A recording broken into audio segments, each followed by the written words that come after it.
Wire ஆர்ட்டில் ஆல்ஃபபெட்லேயே first லெட்டரான ஏ தான் இன்றைக்கி நம்ம செய்ய போகிறோம். அதை வாங்க எப்படி செய்யலாம் அப்படின்றத பார்க்கலாம். அது செய்யறதுக்கு நமக்கு இது போல் வயர் வந்து தேவைப்படுங்க. இந்த வயரோட பேர் வந்து கேஜ் வயர். சரிங்களா? இதில் நிறைய சைஸ் வந்து நமக்கு அவைலபிளாக இருக்குது. இந்த கேஜ் வயரோட சைஸ் வந்து 20. சரிங்களா? இதில் வந்து நான் ஒரு 10 சென்டிமீட்டர் அளவுக்கு வந்து கட் பண்ணி எடுத்து வச்சுருக்கேன்.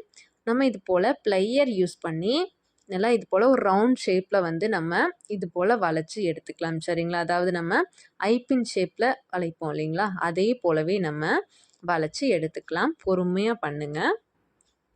இது போல தான் நமக்கு இருக்கும்.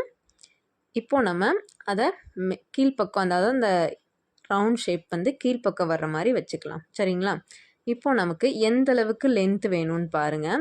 இது போல் கீழே கம்மியாக பண்ணி வச்சிங்கன்னா உங்களுக்கு சின்ன ஆல்ஃபபெட் தான் கிடைக்கும், அதாவது சின்ன ஏ தான் கிடைக்கும். இது போல் நீங்கள் மேலே வேணா வச்சு பண்ணிங்கன்னா கொஞ்சம் பெரிய ஏவாக கிடைக்கும். இது போல் சைஸ் வந்து நீங்கள் உங்களுடைய விருப்பம் தான். சரிங்களா? உங்களுக்கு எந்த அளவுக்கு லென்த் வேணுமோ அந்த இடத்துல இது போல் ப்ளையரை வச்சுட்டு நீங்கள் லைட்டாக கேஜ் வயரை கீழ்ப்பக்கமாக அப்படி வளைச்சி விட்டிங்கன்னா உங்களுக்கு இந்த ஷேப்பில் வந்து இப்போதைக்கு இருக்கும். சரிங்களா?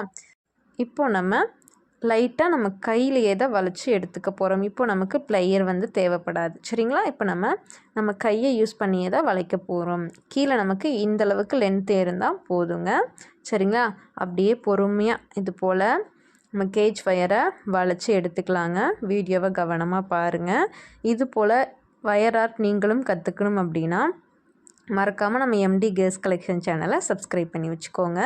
இப்போது நம்ம வளைச்சி எடுத்துகிட்டு வரக்கூடிய இந்த கேஜ் ஒயர் வந்து முன்னாடி நம்ம பண்ணியிருந்தோம் இல்லைங்களா, அதுக்கு பின்னாடி தான் இந்த கேஜ் ஒயர் வந்து இருக்கணும். சரிங்களா? வீடியோவை கவனமாக பார்த்தீங்கன்னா உங்களுக்கு கிளியராக புரியும்.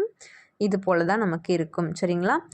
இப்போது நம்ம இந்த சைடு இப்போ எக்ஸ்ட்ரா இருக்கக்கூடிய இந்த கேஜ் ஒயரை பொறுமையாக அதே போலவே எப்படி வளைச்சி எடுத்துக்கோங்க. நான் கரெக்டாக எங்கே போய் ஃபினிஷ் பண்ணுறேன் அப்படின்றதையுமே கவனமாக பாருங்கள்.